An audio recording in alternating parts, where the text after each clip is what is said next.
네, 안녕하세요, 여러분. 오늘은 폴 오스터 선생의 가장 그 유명한 작품 중에 하나인 뉴욕 삼부작에서 첫 번째 작품인 유리의 도시 맞죠? 유리의 도시를 조금 이제 읽어 보도록 하겠습니다. 그러니까 워낙에 명문가시기도 하고 워낙에 이제 이야기를 재밌게 풀어나가시는데 이제 어떻게 보면 이제 도 트신 그런 폴 오스터 작가였으니까 뭐 제가 뭐 다 읽을 수도 있지만은 이 작품의 이제 굵직굵직한 면을 설명하는 방식으로 해서 이제 이야기를 풀어 나가 보도록 하겠습니다. 자, 일단은 포스트 모던 소설이면서도 포로스터가 대중 작가면서도 예술성이 높은 이런 작품들을 계속해서 만들어냈다라는 것이 이제 굉장히 음, 놀라운 일인데 한번 읽어볼. 일단 뭐 내용은 그렇게 어렵지는 않으니까 일단 다니엘 그냥 기본적인 플롯만 이제 쭉 설명을 드리면은 다니엘 퀸 맞죠? 여기 제가 여기 적어놓은 데가 있어가지고 다니엘 퀸이 이제 호랩이에요. 호랩이고 그 이제 별로 유명하지 않은 탐정 소설 작가인데 누구로부터 전화를 받아요. 다니엘 퀸인데 당신 폴 오스터시죠? 라는 전화를 받아요. 그래서 전화를 받는데 여기서부터가 이상하잖아요. 이 글의 작가는 폴 오스터잖아요. 근데 그러니까 여기서부터 이제 포스트 모던직 장난을 치는 거예요. 다니엘 퀸이라고 하는 소설 속의 주인공을 만들어 놓고 전화가 울린 다음에 당신 폴 오스터 씨죠? 라고 시작을 해요. 근데 폴 오스터 씨라고 이야기를 하고 나는 버지니아 스틸만이라고 하는 여자입니다. 라고 이야기를 해요. 버지니아 스틸만 이라고 이야기를 하거든요. 나는 지금 버지니아 스틸만이다. 근데 이제 내가 폴 오스터 탐정인 당신에게 요청을 하나 해드리고 싶다. 내 집에 일단은 방문을 해달라라고 이야기를 해요. 근데 이상하잖아. 내가 지금 폴 오스터인데 폴 오스터가 아닌데 나는 지금 다니엘 퀸인데 뜬금없이 찾아와가지고 당신 폴 오스터니까 지금 어떻게 나를 와가지고 탐정 의뢰를 하는 거잖아요. 그래서 굉장히 어떻게 보면은 당황스러울 수도 있는 그런 일인데 이 사람이 사실은 천연덕스럽게 천연덕스럽게 자기 자신을 폴 오스터라고 생각하고 버지니아 스틸만을 방문을 해요. 자, 그랬을 때 어떤 일이 발생을 하느냐.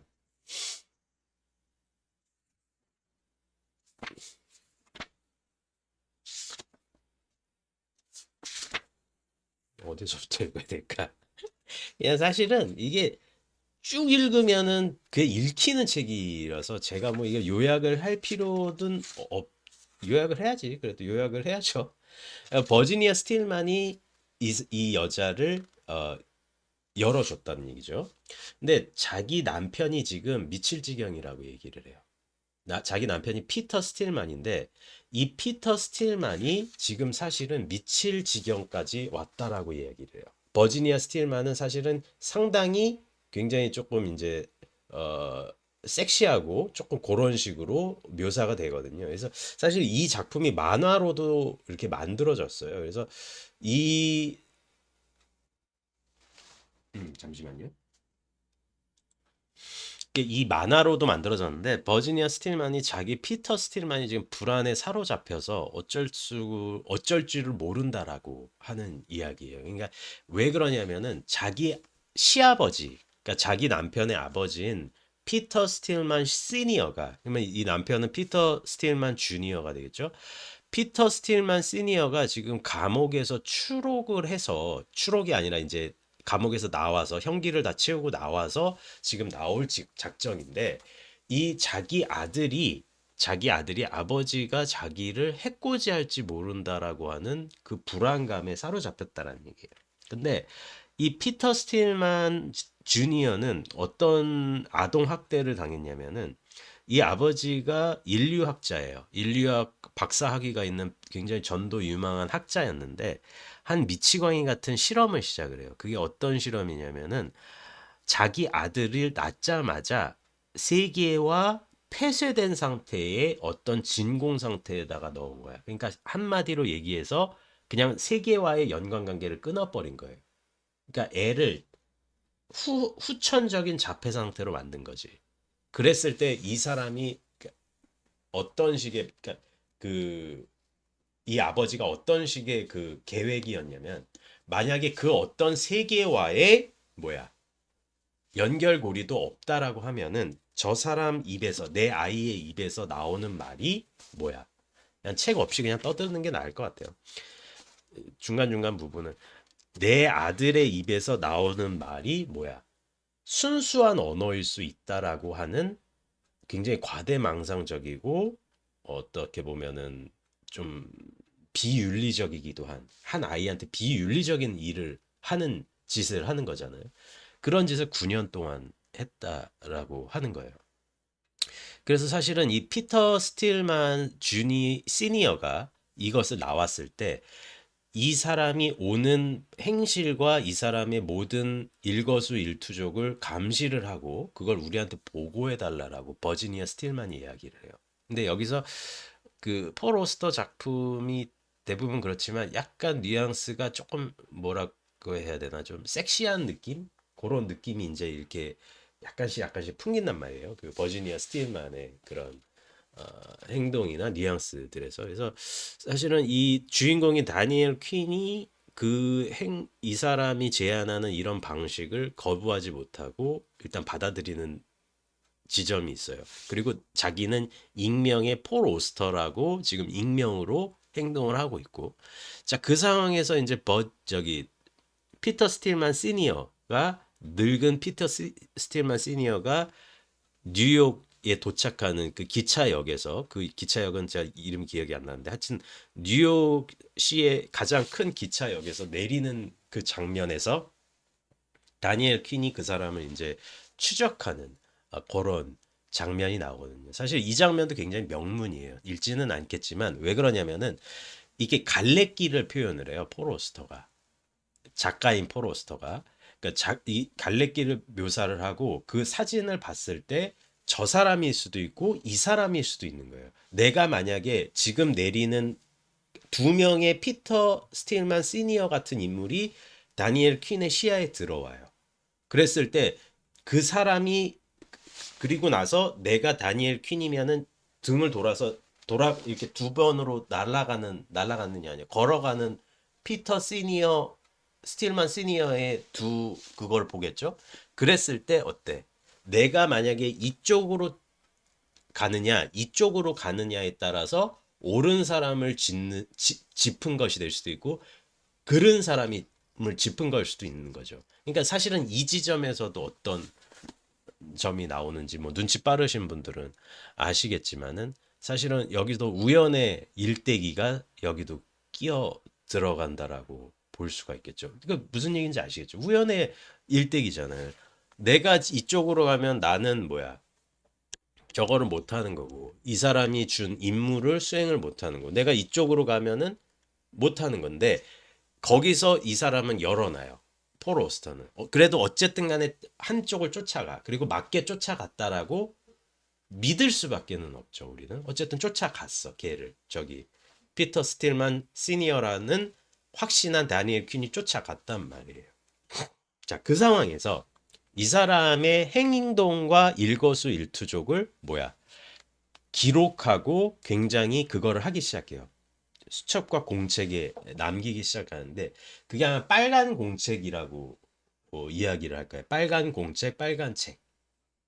근데 이 피터 스틸만 시니어가 남겨놓은 굉장한 논문이라든지 이런 거를 봤을 때 이 사람은 하나의 순수 언어의 결정체를 찾고 싶어 했던 것 같아요. 그러니까 여기서 사실은 철학적인 용어가 좀 나올 수밖에 없는데 결과적으로 언어는 우리가 만든 도구잖아요. 그러니까 언어 그 자체가 존재할 수 있느냐의 문제예요.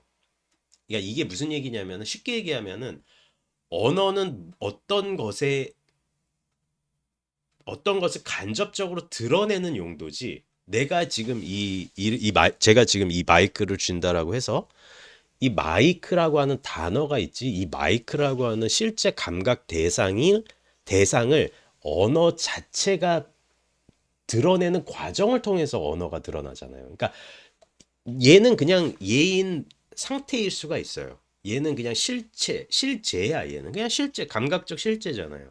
얘는 있다라는 것이 확실하게 들리는데, 언어 그 자체는 우리가 매일 사용하고 우리의 의식도 언어로 규정이 될 수가 있어요. 뭐 이런 사람도 언어 철학자 많잖아요. 근데 언어 철학자가 되는 언어 철학자의 입장에서 보면은 가장 문제가 뭐냐면은 언어의 속성 그 자체, 언어가 가지고 있는 그 본질 그 자체, 언어의 옹골진 그 지점은 과연 어디서 발생을 하고 어디서 기인을 할 수밖에 없느냐에 대한 근원적인 문제가 성립이 될 수밖에는 없거든요. 사실 그 문제에 대한 문제가 여기에 있어요. 그리고 피터 스틸만 시니어는 그 문제에 천착한 사람이에요. 그리고 그 문제에 천착해서 미치광이처럼 자기 아들을 가둬놓고 9살 동안 그 어떤 말이나 그 어떤 사회적 상황을 가르치지 않았을 때 이 아이의 입에서 순수한 창조의 언어가 나올 수 있다라는 광기에 사로잡힌 사람이란 말이에요. 그리고 나서 어떤 범죄나 거기 그 아동 학대, 자기 아들을 학대했으니까 그게 걸려서 저기 감옥에 수감이 된 상태고 그래서 나왔단 말이에요. 여기까지 다니엘 퀸이 피터 스틸만 시니어에게 추궁해서 이 사람을 알아낸 내용이에요. 그리고 이 사람은 지금 계속해서 뉴욕시에 있는 외곽의 무슨 뭐 유명한 공원이었던 것 같은데 그 공원을 배회를 해요. 그리고 그 배회를 하는 알파벳을 보니 타워 타워 오브 바벨인가? 타워 오브 바벨의 모양. 그러니까 TOWER 뭐 이런 식으로 타워 오브 바벨이라고 하는 알파벳 형상을 만드는 것처럼 걸었다는 거예요. 근데 포로스터가 이 글에서 이야기를 하지만은 사실은 이 작품에서 그것도 포로스터의 우연적인 장난일 수가 있다는 거죠. 그러니까 어디서부터 장난이 시작되냐면은 만약에 그 열차에서 두 갈래 길로 떨어졌을 때 이 사람이 지금 피터 스틸만 시니어라고 하는 걸 어떻게 아냐고. 그리고 이 대화 도중에 내가 당신의 아들입니다라고 다니엘 킨이 하는 장면이 있어요. 그러니까 그럼 네가 내 아들이니? 근데 그 다음 날엔 또 까먹는단 말이에요. 그러니까 지금 이 작품은 대단히 우연적이고 그러니까 결과적으로 뉴욕 3부작부터 포로스터가 이제 거장 취급을 받고 거장의 휘장을 이제 얻은 게 뭐냐면은 어, 어, 천재가 굉장히 숙고를 하고 만든 게 느껴져요. 그러니까 제가 뭐 최근작인 작품들도 이렇게 쭉 보지만은 결과적으로 첫 번째 천재가 이렇게 진지하게 쓴 작품이 저는 딱 유리의 도시라고 보거든요. 저는 사실은 거대한 괴물이나 달의 궁전, 뭐 우연의 음악 이런 작품을 더 좋아하지만은 이 이 작품 같은 경우는 뭐라고 말씀드려야 되냐면은 이 사람이 딱 각을 딱 잡았구나. 천재가 진지하게 잡았구나. 그리고 자기가 생각한 거를 어떤 식으로 파악을 하고 어떤 식으로 삶과 예술과 우연을 드러내는 방법을 딱 방법론적으로 딱 잡아낸 느낌이에요. 그러니까 이 작품 이후에 범작들이 있을 거 아니에요? 폴 오스터도. 근데 그런 작품들은 이렇게 보면은 어, 조금 재탕 느낌이 있어요. 뉴욕 3부작에 조금씩 재탕 느낌이 있는데 이 작품은 첫 번째로 정말 첫 번째 자기 언어로 자기 예술의 이야기와 자기 예술의 소설을 딱 그려냈다는 게 보이거든요. 그러니까 네가 내 아들이니? 뭐 이런 장면이라든지 그러면 어떻게 할 거예요? 뭐 글쎄다. 뭐 이 사람은 이러고. 근데 알고 봐서 과거로 추론해 보면은 만약에 이 사람이 다니엘 퀴는 두 명의 피터 스틸만이 지나갈 때 이 사람을 선택한 거잖아요. 그럼 만약에 저 사람이 진짜 피터 스틸만이었으면 어떡할 뻔했냐고. 그러니까 이 과정 자체가 소설의 모든 상황 자체가 어떤 거대한 부유물이나 거대한 우연 덩어리처럼 느껴질 수도 있다는 얘기죠. 이게 누군가의 꿈이면 어때? 이게 누군가의 무슨 그런 상황이었나? 누군가의 가정 아닌가? 이런 식의 사실은 추론과 의심의 의심이 가능한 작품이란 얘기예요. 이 작품은. 그리고 두 번째는 뭐냐면은 그러고 나서 다니엘 퀸이 이 의무 자체에 대해서 이 의무 자체에 완전히 침잠하기 시작을 해요. 그러니까 지금 이 순간 마치 그저 뭐야 벤자민 sak스가 거대한 괴물에서 자기가 우발적으로 살해한 사람이 알고 보니 과거에 어떤 사랑 어떤 뭐 준 사랑했던 지인의 과거에 사랑했던 연인의 지인의 남편이었다. 이게 밝혀지면서 그 사람이 마음의 회개, 그 우발적으로 죽인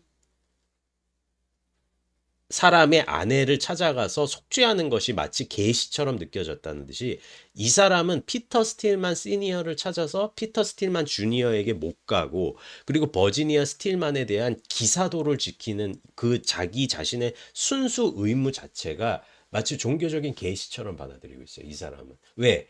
이 사람 입장에서는 이 사람도 알아요. 만약에 저 사람이 피터 스틸만 시니어였다면 그리고 이 사람과 대화를 나누는 모든 순간들의 언어가 내가 지금 피터 스틸만 시니어가 맞는 것 같단 말이에요. 범상치 않단 말이야. 이 노인네가 하는 그 언어들이. 그러면은 이 사람, 이 우연이 켜켜이 쌓여서 지금 나를 이루고 있을 때, 그리고 이 다니엘 퀸은 점점 뭐라고 하냐면은 정체성을 잃어가요. 여기서부터 사실은 현실과 환상의 경기가 모호해지죠.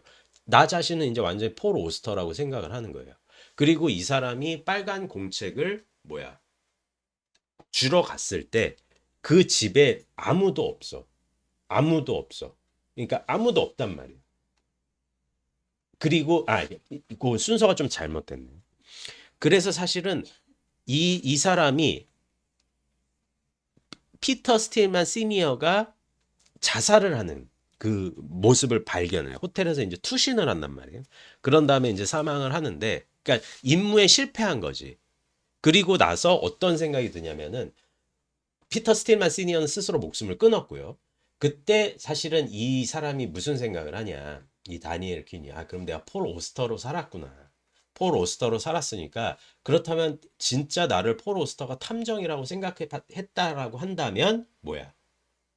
폴 오스터를 진짜 찾아가 보자라고 생각해요. 그래서 이제 당시에 이제 80년대 배경이니까 그 전화번호부라는 게 있거든요. 그 예전에 좀 그랬어요. 저도 그 뭐 나이가 이제 42이니까 기억이 나는 게 노란색 전화부가 있는데 거기 인명이 적혀져 있고 거기 전화번호가 이렇게 적혀져 있었거든요. 그러니까 그거를 찾아서 폴 오스터라는 사람을 쭉 찾아봐요. 그리고 폴 오스터한테 전화를 걸거든요. 그래서 진짜 작가인 폴 오스터가 받아요. 그러니까 이미 이 글을 썼을 때 이 글이 독특한 느낌이 드는 게 뭐냐면은 예를 들어서 아무리 도스토옙스키다 톨스토이다 이렇게 하더라도 위대하죠. 이 사람보다 훨씬 위에요. 도스토옙스키나 톨스토이가. 근데 아무리 그래도 작가가 작품 속으로 완전히 들어오지는 않거든요. 근데 여기서는 정말 폴 오스터가 뻔뻔하게 작품으로 들어와 있는 거예요. 쓰는 동시에 그 안에 있는 거예요. 들어왔어 폴 오스터가. 그래서 전화를 받아요. 다니엘 퀸의 전화를 받는데 무슨 일이시냐. 폴 오스터 씨 맞죠? 그랬더니 맞다. 그러면 탐정이세요? 아닌데요. 난 작가예요. 이렇게 얘기를 해요. 그리고 나서 폴 오스터에게 이 공책을 전달을 해요. 내가 여기다가 이걸 적었으니까 이거를 좀 너한테 맡겨달라. 그리고 다니엘 퀸은 피터 스틸만 시니어가 사라지고 난 뒤에 근데 이것도 스스로 목숨을 끊었는지 아닌지도 확실하지 않아. 여기서부터는 이 다니엘 퀸의 정신이 온전치가 못한 상태가 드러나거든요. 그리고 과연 이 상황이 있고 이 사람이 첫 번째로 소설 작가였다라고 하잖아요. 다니엘 퀸도. 그렇기 때문에 이 사람이 글을 쓰다가 너무 심한 망상이나 너무 심한 편집증이나 이런 과대 망상에 빠진 상태일 수도 있다라는 해석이 가능해요. 그러면 이 이야기 자체가 없어지는 거지. 근데 이렇게 봤을 때 다니엘 퀸이 사실은 버지니아 스틸만을 찾아가요. 뭐 웬만한 기사도가 됐건 버지니아 스틸만한테 좀 끌렸건 간에 찾아가는데 그 아파트에는 어때? 아무도 없는 거야. 그 아파트가 텅 비어 있는 상태인 거야. 그리고 나서 이 사람은 조금 정신을 이렇게 온전치 못한 상황으로 좀 비극적인 상태로 끝나고 마지막에 내가 폴 오스터인 내가 그 빨간 공책을 받아들였잖아요. 그거를 보고 다시금 이야기를 쓰는 과정으로 이 소설이 끝나요. 참, 그러니까 두 번째 작품도 읽게 되면 읽 거고 세 번째 작품도 읽게 되면 읽 건데 저는 유리의 도시가 가장 마음에 들고 가장 천재적인 작품이라고 그렇게 생각을 하는 이유가 뭐냐면 이게 참 대단하다 이런 생각이 드는 게 시작과 끝이 다시금 얽매이면서 다시 시작한 느낌이잖아요. 이 사람은 다니엘 퀸을 가상인물로 만들기도 하고 폴 오스터가 가지고 있는 진짜 그 다니엘 퀸으로부터 공책이 들면서 마지막 장면에 그 공책을 기점으로 해서 다시 이야기를 재구축하는 과정. 이 과정을 그리고 있고 사실 이 작품에서 뭐 언어를 떼고 이야기를 할 수는 해도 돼요. 그러니까 이 저는 뭐 대부분의 평론가나 뭐 이렇게 다른 분들도 많이들 말씀하시는 게 몰라도 재밌고 알면 알아도 재밌고 뭐 알아서 더 재밌는 게 아니라 그 알면은 뭐 알아서 좋고 근데 아무것도 모르는 상태에서 읽어도 재밌는 글이고 알면은 그래도 조금 더 재밌다 뿐이지 뭐 크게 모르고 읽어도 상관이 없는 작품이 저는 진짜 좋은 작품이라고 생각하거든요. 그러니까 이거는 결과적으로 비평가와 뭐 일반 독자를 동시에 만족시킨다라는 의미겠죠. 근데 그런 의미에서 봤을 때 뭐 이거를 뭐 언어학자의 의미다, 뭐 이름이 전부다, 그렇다면 뭐 실제가 뭐 존재하느냐, 뭐 그러면은 뭐 유명론 아니냐, 뭐 언어가 인간의 뭐 마음을 규정한다, 뭐 이렇게 해석할 수도 있는데 그거를 다 안 하더라도 재밌어요. 그러니까 그런 글이거든요. 그리고 신기하잖아요, 구조가. 그랬는데 다니엘 킨이 이런 일을 겪었는데 살고 보니까 아무도 없었어. 근데 빨간 공책 하나 남았네. 근데 빨간 공책이 또 이름이 같았던 폴 오스터인 줄 알았던 그 사람한테 갔는데 또 폴 오스터한테 왔네. 그래서 폴 오스터가 이걸로 글을 쓴다고 하겠네. 그러면 또 앞뒤가 또 이렇게 원한고리가 만들어지네. 뭐 이렇게 해석이 될 수가 있단 말이에요. 그러니까 몰라도 재밌고 알아도 재밌고 여기다가 덮어도 되고 뭐 이런 식의 글이거든요. 그러니까 포스터의 첫 번째의 어떤 무한 뭐 이렇게 반복 그러면서도 굉장히 그 흥미로운 지적 게임을 한 첫 번째 이제 걸작이라고 첫 번째 걸작은 아니고 이제 첫 번째 거장의 이제 필치가 확실히 생기기 시작한 글인데 저도 그래서 굉장히 유리의 도시를 좋아합니다. 그래서 일단은 뉴욕 3부작 첫 번째 글이었던 유리의 도시를 읽어봤습니다. 네, 영상 즐겁게 봐주셨으면 하네요. 네, 감사합니다.